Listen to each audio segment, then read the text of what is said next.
Hello दोस्तों, स्वागत है आपका हमारे YouTube channel study with S की क्लासेज में। देखिए दोस्तों, हम आपको यूपी जेल वार्डन परीक्षा को टारगेट करते हुए टेस्ट सीरीज करवा रहे हैं, जो कुल 70 क्वेश्चन का टेस्ट सीरीज है, जिसमें आपका जीके जीएस और प्लस हिंदी का टेस्ट सीरीज करवा रहे हैं। इसमें दोस्तों आपका जो है जेल वार्डन जो परीक्षा होती है उत्तर प्रदेश पुलिस की तरह होती है। इसमें दोस्तों कुल 150 क्वेश्चन आएंगे, जिसमें आपका जीके और प्लस आपका हिंदी और जीके, हिंदी, मैथ और रीजनिंग आएगा। और सब दोस्तों 38-29 का आंकड़ा रहेगा क्वेश्चनों का। देखिए दोस्तों, हम आपको हिंदी और जीके वाला पोर्शन करवा रहे हैं।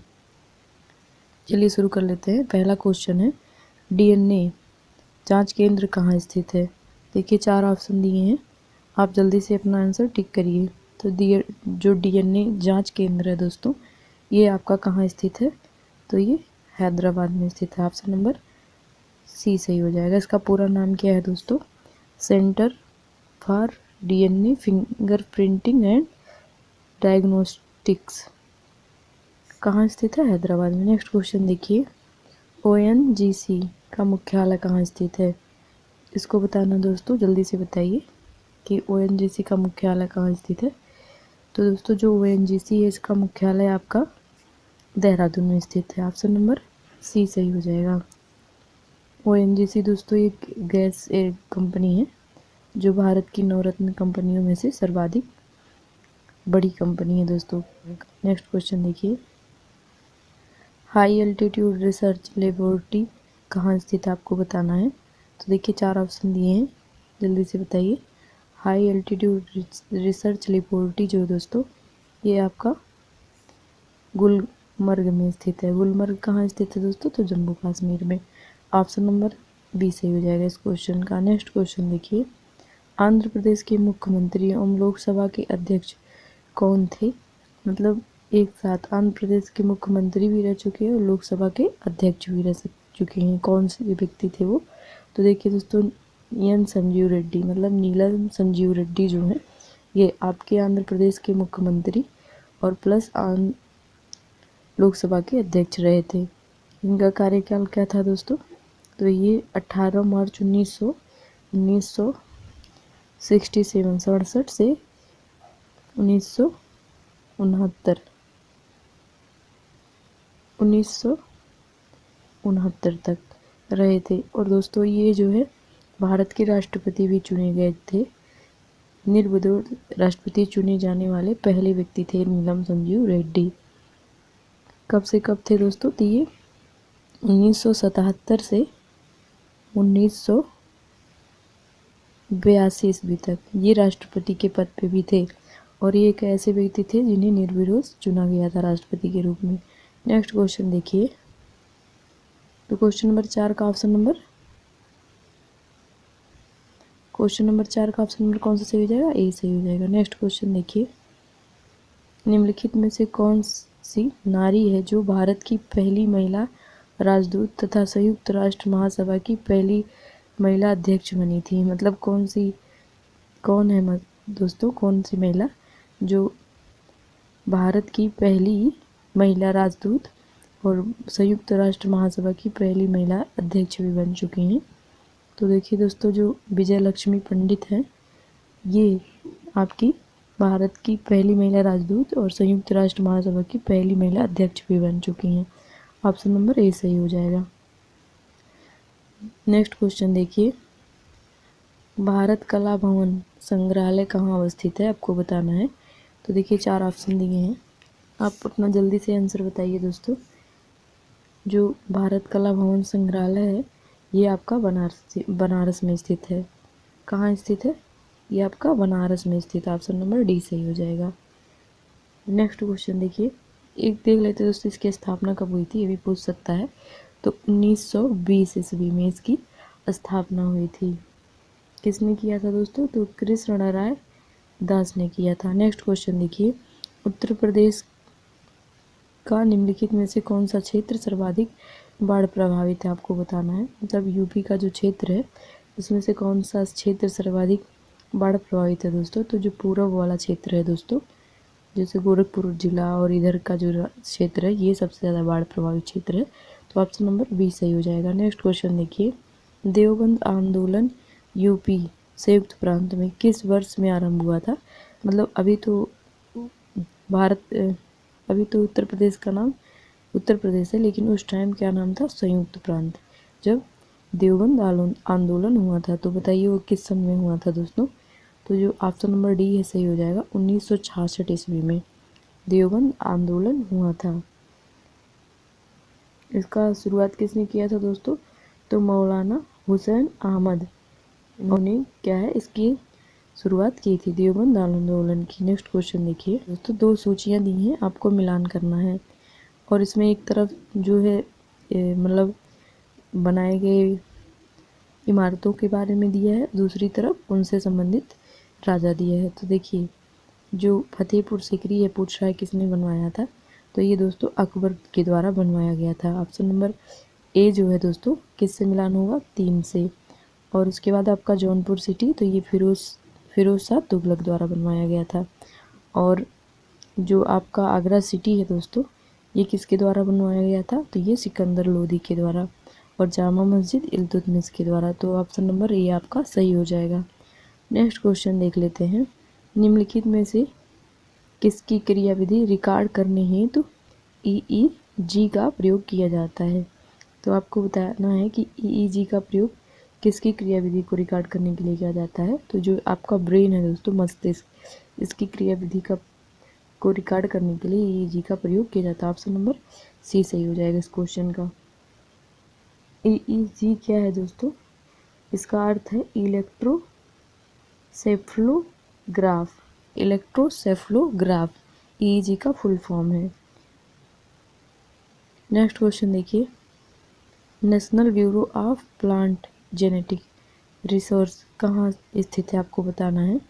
तो देखिए national bureau of plant genetic जो है दोस्तों रिसर्च, ये आपका नई दिल्ली में स्थित है। ऑप्शन नंबर ए सही हो जाएगा। नेक्स्ट क्वेश्चन देखिए, कार्बन की मात्रा अधिकतम होती है किसमें आपको बताना है। तो देखिए ये क्वेश्चन काफ़ी इम्पोर्टेंट है दोस्तों और आपको याद होना चाहिए। तो देखिए दोस्तों जो ढलवा लोहा है इसमें कार्बन की मात्रा सर्वाधिक होती है। इसको याद रखने का तरीका क्या है दोस्तों? इसको क्या करना है? ढालना है। किस फॉर्म में? तो कर्व की फॉर्म में। कर्व से क्या होगा? कार्बन इसमें अधिक होगा तो ढलवा लोहा में। ऑप्शन नंबर ए सही हो जाएगा। नेक्स्ट क्वेश्चन देखिए, निम्नलिखित में से किस बहुलक का उपयोग बुलेट प्रूफ वस्तुओं को बनाने में किया जाता है आपको बताना है। देखिए 3 ऑप्शन दिए हैं, इसमें से आप बताइए कौन सा सही होगा। तो देखिए केवलर जो है इसका प्रयोग तो किया जाता है और दूसरा आपका ग्लिस्टावल दिया है, ये नहीं प्रयोग होता दोस्तों, लेक्सॉन प्रयोग होता है। बुलेट प्रूफ जो जैकेट बनती है इसमें दोस्तों केवलर और लेक्सॉन का प्रयोग होता है। ऑप्शन नंबर कौन सा सही हो जाएगा दोस्तों? तो सी सही हो जाएगा। इसमें 1 और 3 दिया हुआ है। नेक्स्ट क्वेश्चन देखते हैं, निम्नलिखित संयंत्रों में से किसका उपयोग अधिकतम उच्च ताप को मापने में किया जाता है आपको बताना है। तो देखिए दोस्तों 4 ऑप्शन दिए हैं, जल्दी से बताइए। देखिए जो उच्चतम ताप है इसको दोस्तों किस में मापा जाता है? तो पायरोमीटर में। ऑप्शन नंबर ए सही हो जाएगा। काफ़ी इंपॉर्टेंट क्वेश्चन है दोस्तों और काफ़ी परीक्षाओं में पूछा गया। नेक्स्ट क्वेश्चन देख लेते हैं, प्रकाश का रंग किसके द्वारा निर्धारित किया जाता है आपको बताना है। मतलब लाइट किस कलर की है, किसके द्वारा निर्धारित किया जाएगा। तो जो दोस्तों आपका तरंग की लंबाई होती है, तरंग दैर्ध्य की जो लंबाई होती है उसके द्वारा प्रकाश का रंग निर्धारित किया जाता है। तो ऑप्शन नंबर कौन सा सही हो जाएगा? डी सही हो जाएगा।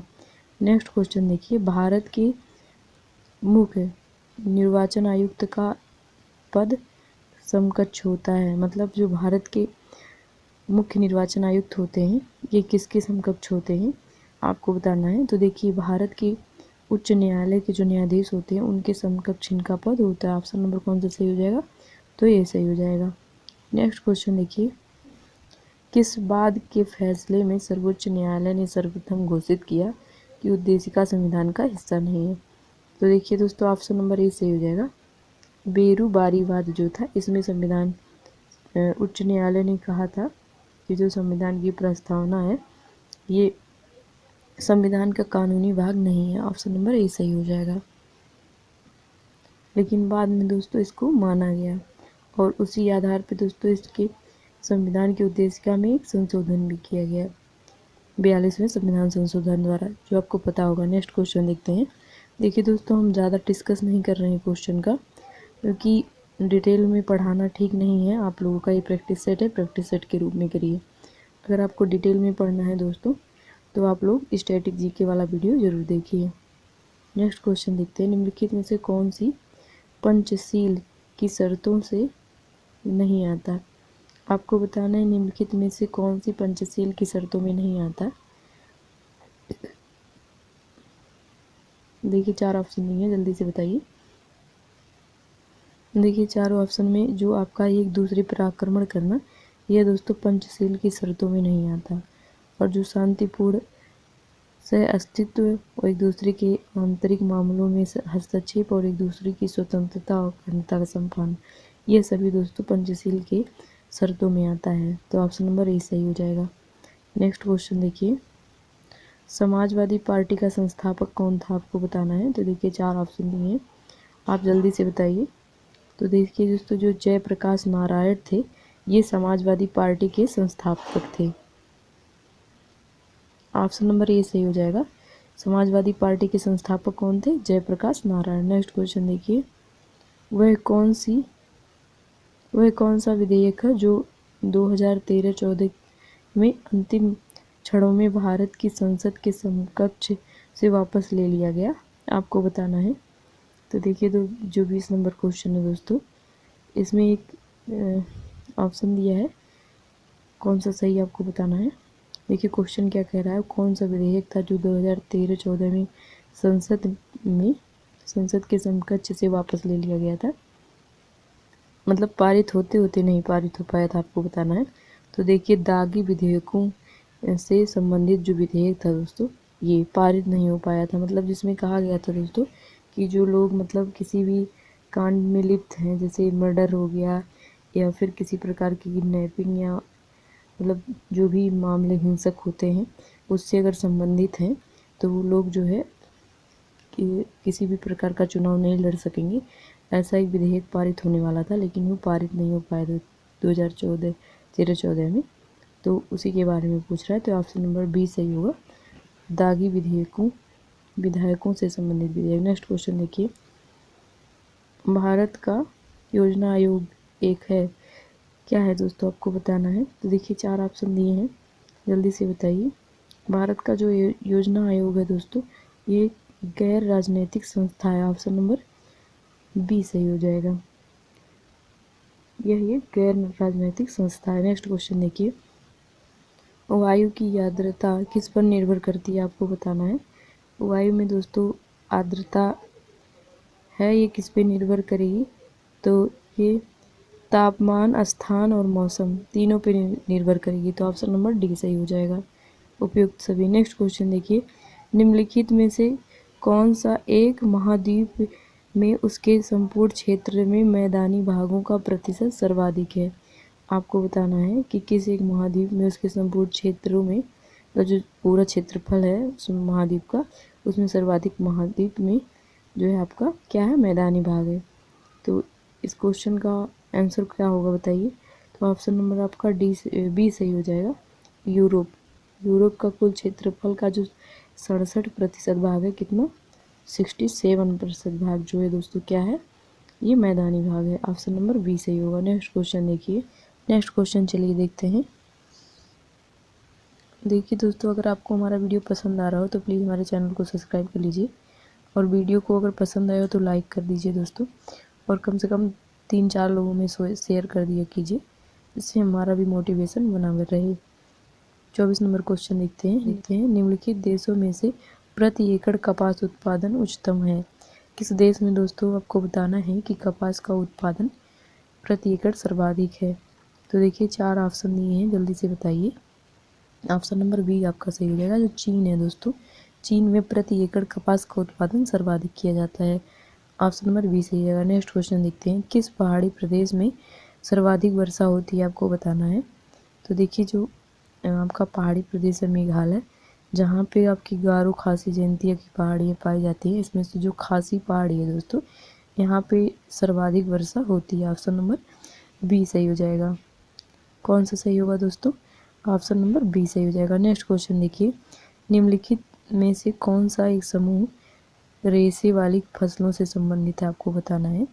तो देखिए आपको ये बताना है कि कौन सा जो जो फसलों का समूह दिया है इसमें से कौन सा रेशे वाली फसलों का समूह है। तो जो कपास, जूट और सनई है दोस्तों, ये रेशे वाली फसलें हैं। ऑप्शन नंबर सी सही होगा। नेक्स्ट क्वेश्चन देखिए, वर्ष 2012-13 में किस राज्य में गेहूं का उत्पादन सर्वाधिक हुआ था, आपको बताना है। तो जो उत्तर प्रदेश राज्य है उसमें दोस्तों। तो देखिए कि यहाँ पे 2012-13 का आंकड़ा दिया है दोस्तों। जो 2019-20 का आंकड़ा है, 19-20 का, इसमें भी दोस्तों जो गेहूं के उत्पादन में सर्वाधिक उत्पादन करने वाला राज्य है वो भी उत्तर प्रदेश ही है। ऑप्शन नंबर आपका तब भी यही सही होगा। देखिए दोस्तों, ये करंट का क्वेश्चन है, ये करंट में ही पूछा जाता है, तो हम आपको 19-20 वाला भी बता दिए हैं। नेक्स्ट क्वेश्चन देखिए, केरल किसकी खेती के लिए प्रसिद्ध है, आपको बताना है। तो देखिए दोस्तों, आपको ये बताना है कि केरल राज्य जो है इसमें किस किस चीज़ की खेती सर्वाधिक की जाती है। तो देखिए जो आपका नारियल है, काली मिर्च है और रबड़ है, इसका उत्पादन केरल में सर्वाधिक होता है, मतलब सर्वाधिक खेती इसकी की जाती है। ऑप्शन नंबर ए सही हो जाएगा। नेक्स्ट क्वेश्चन देखिए, जारवा जनजाति के लोग जो हाल में चर्चा में रहे कहाँ के निवासी थे, आपको बताना है। तो देखिए जो जारवा जनजाति के लोग हैं दोस्तों, ये अंडमान निकोबार द्वीप समूह के लोग हैं। जो जारवा जनजाति के लोग हैं दोस्तों, ये कहाँ निवास करते हैं? ऑप्शन नंबर आपका डी सही हो जाएगा, अंडमान निकोबार द्वीप समूह में। दोस्तों इस प्रकार की जनजाति है दोस्तों जो बाहरी दुनिया से काफ़ी अलग थलग है और किसी से मतलब नहीं रखते हैं। नेक्स्ट क्वेश्चन देखिए, 1985 में भारतीय राष्ट्रीय कांग्रेस की स्थापना के समय गवर्नर जनरल कौन थे, आपको बताना है। तो देखिए आपको ये बताना है दोस्तों, ये आपका हिस्ट्री का क्वेश्चन है कि जब भारतीय राष्ट्रीय कांग्रेस की स्थापना हुई थी 1985 में, उस टाइम जो भारत का गवर्नर जनरल था वो कौन था। तो ऑप्शन नंबर डी सही हो जाएगा, सी सही हो जाएगा आपका, लॉर्ड डफरिन। नेक्स्ट क्वेश्चन देखिए, निम्नलिखित में से कौन सुनियमित नहीं है, आपको बताना है। देखिए आपको बताना है कि मतलब किस गवर्नर जनरल ने कौन सी प्रणाली लाई थी, इसमें से कौन सा गलत है ये आपको बता देना है। तो देखिए दोस्तों, जो कॉर्नवालिस था इसने अस्थायी बंदोबस्त लाया था, ये सही है। आपका जो वेलेस्ली था इसने सहायक संधि प्रणाली लाई थी, ये भी सही है। आपका जो सर जॉन शोर है दोस्तों, ये नेपाल युद्ध में शामिल था, ये गलत दिया है, तो यही सही हो जाएगा। नेक्स्ट क्वेश्चन देखिए, क्रिमिनल ट्राइब्यूनल्स एक्ट सर्वप्रथम कब अधिनियमित हुआ था, आपको बताना है। तो जो क्रिमिनल ट्राइब्यूनल अधिनियम है दोस्तों, एक्ट है, ये है आपका 1871 ईस्वी में पारित हुआ था। ऑप्शन नंबर सी सही हो जाएगा, अंग्रेजों के शासनकाल में क्रिमिनल ट्राइब्यूनल एक्ट सर्वप्रथम 1971 ईस्वी में पारित हुआ था। नेक्स्ट क्वेश्चन देखिए, किस पेशवा को पेशवा के इतिहास में नाना साहब की तरह जाना जाता है, आपको बताना है। तो देखिए 4 ऑप्शन में है, जो बालाजी बाजीराव थे इनको जो है नाना साहब की तरह माना जाता है पेशवा के इतिहास में। ऑप्शन नंबर बी सही हो जाएगा। नेक्स्ट क्वेश्चन देख लेते हैं, दिल्ली की सल्तनत को मुख्य बाहरी खतरा किससे था दोस्तों। तो जो ये मंगोल आक्रमणकारी थे, इसी को दिल्ली की सल्तनत, मंगोलों से दोस्तों दिल्ली की सल्तनत को काफ़ी भय था, क्योंकि इन्होंने दोस्तों समय समय पर बार बार आक्रमण किया था दिल्ली सल्तनत पर। नेक्स्ट क्वेश्चन देखिए, शिवाजी के शासनकाल में चौथ क्या था, मतलब चौथ का अर्थ क्या है। शिवाजी के शासनकाल में जो चौथ वसूला जाता था ये क्या था। तो दोस्तों ये जो है एक प्रकार का कर था। ऑप्शन नंबर ए सही हो जाएगा, जो मराठों द्वारा वसूला जाता था। नेक्स्ट क्वेश्चन देखिए काफ़ी लंबा क्वेश्चन है। देखिए लिखा है, वैदिक देवता इंद्र के विषय में निम्नलिखित कथनों पर विचार कीजिए तथा नीचे दिए गए कूट से सही उत्तर चुनिए। देखिए क्या दिया है, पहला दिया है झंझावत के देवता थे, दूसरा दिया है पापियों को दंड देते थे, तीसरा दिया है नैतिक व्यवस्था के संरक्षक थे और चौथा दिया है वर्षा के देवता थे। तो देखिए दोस्तों, इंद्र जो थे वैदिक सभ्यता में ये क्या थे, तो ये दोस्तों झंझावत के देवता थे और ये वर्षा के देवता थे। तो ऑप्शन नंबर कौन सा सही हो जाएगा, डी सही हो जाएगा, 1 और 4 सही होगा। नेक्स्ट क्वेश्चन देखिए, निम्नलिखित शासकों में से किसने हर्षवर्धन को पराजित किया था, आपको बताना है। तो देखिए जो 4 ऑप्शन दिए हैं इसमें से कौन था जिसने हर्षवर्धन को पराजित किया था, आपको बताना है। तो ऑप्शन नंबर डी आपका सही हो जाएगा, पुलकेशिन द्वितीय ने किसको पराजित किया था दोस्तों, तो इसने हर्षवर्धन को पराजित किया था। नेक्स्ट क्वेश्चन देख लेते हैं। निम्नलिखित में से किस स्थल से द्विशव संस्कार का प्रमाण मिलता है, तो ऑप्शन नंबर आपका कौन सा सही हो जाएगा, सी सही हो जाएगा, लोथल से। जो लोथल एक जो आपका दोस्तों सिंधु घाटी सभ्यता है उसमें एक जगह है जो प्राप्त हुआ है लोथल, वहाँ से 200 संस्कार प्राप्त हुआ, मतलब एक साथ 2 लोगों को दफनाया गया था। नेक्स्ट क्वेश्चन देखते हैं। किस आचार्य ने रस को, देखिए हिंदी वाला क्वेश्चन शुरू हो गया तो शुरू कर लेते हैं। देखिए इसमें लिखा है किस आचार्य ने रस को इस प्रकार परिभाषित किया था, क्या लिखा है दोस्तों, विभावना व्याभिचारी संयोग्योदशम निष्पत्ति। तो मतलब इस प्रकार से किसने इसको वर्णित किया था, तो देखिए जो ऑप्शन नंबर आपका कौन सा सही होगा, बी सही हो जाएगा। आचार्य भरत जो थे इन्होंने इसको रस को मतलब इस प्रकार से परिभाषित किया था। नेक्स्ट क्वेश्चन देख लेते हैं।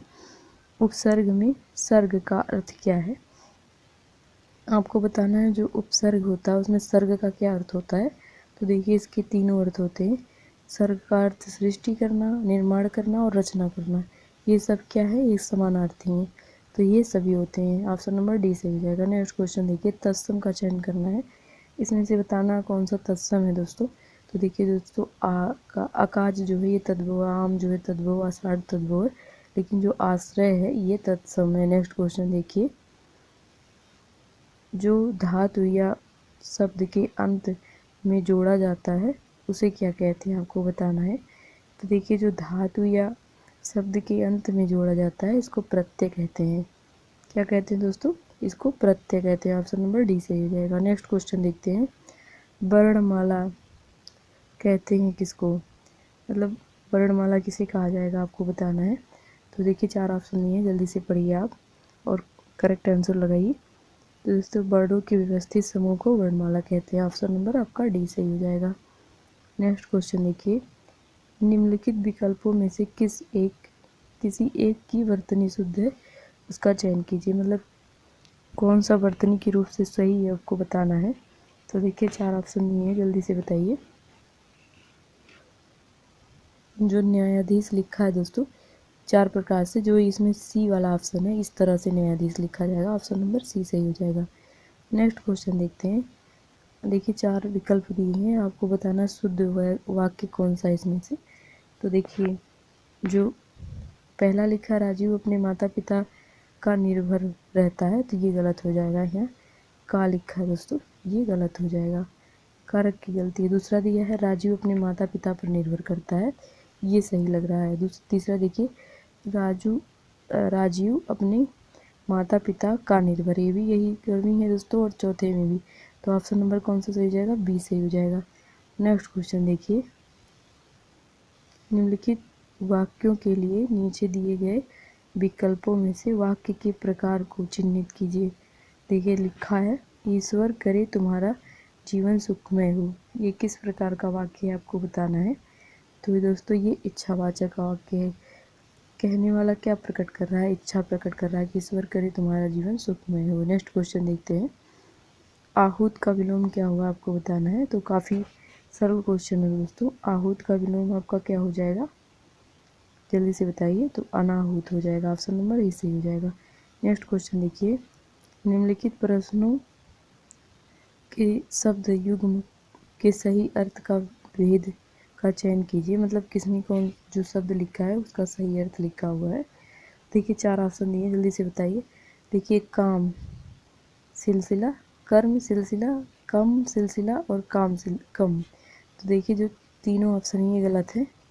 काम जो है दोस्तों सिलसिला, सिलसिले से क्या होता है काम, ऑप्शन नंबर ए सही हो जाएगा। नेक्स्ट क्वेश्चन देखिए, जिस संज्ञा में केवल एक ही व्यक्ति का बोध हो क्या कहलाती है, आपको बताना है, जल्दी से बताइए।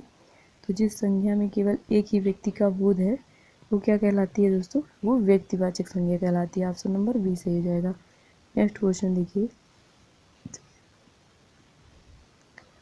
स्वर संधि के कितने भेद होते हैं आपको बताना है। देखिए 4 ऑप्शन दिए, जल्दी से बताइए स्वर संधि के कितने भेद होते हैं। तो स्वर संधि के दोस्तों 5 भेद होते हैं। ऑप्शन नंबर आपका सी सही हो जाएगा। स्वर संधि के कौन कौन से 5 भेद होते हैं ये भी बता दीजिए जल्दी से कमेंट करके, नहीं तो हम ही बता देते, आप लोग कमेंट तो करते नहीं है। देखिए दीर्घ संधि, गुण संधि, वृद्धि संधि, यड़ संधि और अयादि संधि, कुल हो गए 5। नेक्स्ट क्वेश्चन देखिए, जिस सामासिक पद का पहला पद प्रधान हो वह क्या कहलाता है आपको बताना है। तो देखिए दोस्तों, जिस सामासिक पद का पहला पद प्रधान हो वह दोस्तों क्या कहलाता है। देखिए द्वंद्व में दोनों पद प्रधान होते हैं, यहाँ पर बेभाव में आपका दूसरा पद प्रधान होता है और तत्पुरुष में भी आपका दूसरा। तो ऑप्शन नंबर डी सही हो जाएगा, इसमें से कोई नहीं। नेक्स्ट क्वेश्चन देख लेते हैं। विचित्र भाव, विचित्र अथवा आश्चर्यजनक वस्तु या घटना को देखकर हृदय में कौतूहल तथा आश्चर्य का भाव उत्पन्न होता है, उसे कौन सा रस होगा। देखिए अगर आपको कोई चीज़ विचित्र दिखे और आपको आश्चर्य लगे उससे वस्तु या घटना को देखकर, और उससे आपके हृदय में क्या हो, कौतूहल हो या आश्चर्य का भाव उठे, तो कौन सा रस होगा आपको बताना है। तो देखिए दोस्तों, अद्भुत रस हो जाएगा, ऑप्शन नंबर बी सही हो जाएगा। नेक्स्ट क्वेश्चन देखिए, अपकृत्य में उपसर्ग क्या है आपको बताना है। तो अपकृत्य जो लिखा है दोस्तों, इसमें उपसर्ग होगा अप। ऑप्शन नंबर कौन सा सही हो जाएगा, तो सी सही हो जाएगा। अब अपकृत्य, देखिए ऑप्शन नंबर ए भी सही होगा दोस्तों, ए और सी में एक जैसा लिखा है तो ऑप्शन नंबर ए सही होगा। नेक्स्ट क्वेश्चन देखिए, निम्नलिखित तत्सम तत्वों में से कौन सा विकल्प अशुद्ध है आपको बताना है। देखिए एक तरफ तत्सम दिया है, एक तरफ तद्भव दिया है, तो कौन सा अशुद्ध है आपको बताना है। तो देखिए दोस्तों, जो भिक्षा और भिखारी लिखा है इसमें ये गलत लिखा है, भिक्षा अलग चीज़ हुई, भिखारी अलग चीज़ हुआ। और बहन का जो है तत्सम क्या होगा, भगनी, मूल का मूल्य और मनुष्य का मानुष, ये सभी सही लिखा। नेक्स्ट क्वेश्चन देखिए, इनमें से कौन सा समूहवाचक प्रत्यय नहीं है आपको बताना है। तो देखिए 4 ऑप्शन नहीं है, जल्दी से बताइए कौन सा समूहवाचक प्रत्यय नहीं है। तो जो ऑप्शन नंबर डी है सही हो जाएगा, ये प्रेस जो लिखा है ये समूहवाचक प्रत्यय नहीं है। नेक्स्ट क्वेश्चन देखिए, च वर्ग की ध्वनियों का उच्चारण स्थान क्या है। मतलब च वर्ग को कहाँ से बोला जाता है आपको बताना है, इसका उच्चारण स्थान क्या है। तो इसका तालव्य होगा, क का होगा कंठ और च का होगा तालव्य, और आपका जो टैट है वाला वर्ग है दोस्तों इसका मूर्धा होगा। इसी प्रकार दोस्तों अन्य का भी होगा। नेक्स्ट क्वेश्चन देखते हैं, निम्नलिखित में से कौन सा एक युग्म विपरार्थक नहीं है आपको बताना है। कौन सा इसमें से विपरार्थक नहीं है। तो देखिए ऑप्शन नंबर आपका सी से हो जाएगा, अर्थ का अपूर्ण जो है ये विपरार्थक नहीं है।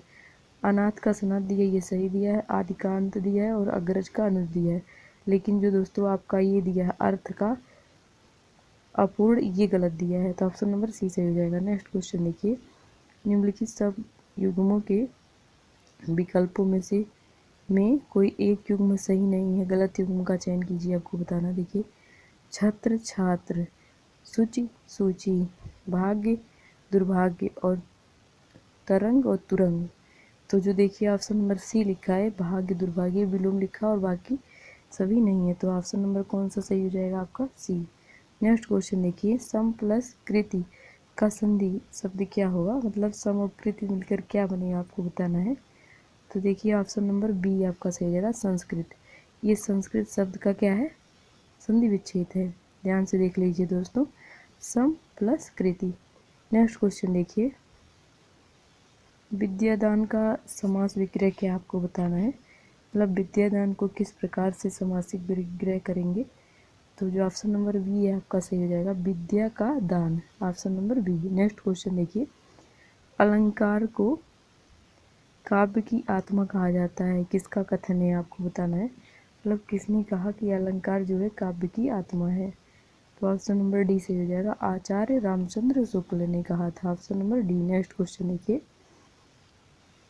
हरिमुख मानो मधुर मयंक में कौन सा अलंकार आपको बताना है। तो देखिए, हरि मुख मानो मधुर में, मानो शब्द लिखा है, मानो। ये जो दोस्तों क्या डिनोट करता है, मानो, जानो, सुन, सो, इस प्रकार से कोई शब्द लिखा हो तो ये उत्प्रेक्षा अलंकार को परिभाषित करता है। ऑप्शन नंबर सी सही हो जाएगा। नेक्स्ट क्वेश्चन देखिए, वटोली का पर्यायवाची क्या होगा, आपको बताना है। तो देखिए दोस्तों, वटोली जो शब्द लिखा है इसका पर्यायवाची हो जाएगा धात्री।